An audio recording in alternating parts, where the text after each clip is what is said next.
Do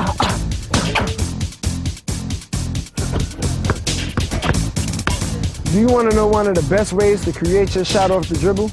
Marbury on the crossover, flip it inside.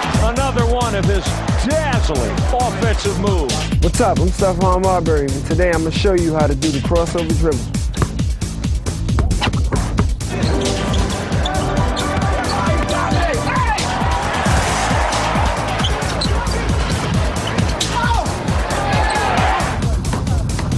One of the main keys to the crossover dribble is to make sure that you have your man leaning. And when you have your man leaning, you want to bring him over, and then you want to cross over. Marbury goes in, that great crossover, and goes to the left hand. The second key to the crossover dribble is that you want to make sure that you're low to the ground, and you want to make sure that the ball is below your knees. Crosses over to the lane, gets to the hoop, finger rolls and fills it up. That's it from me. I just showed you the crossover dribble. Make sure you get them leaning, and now you know.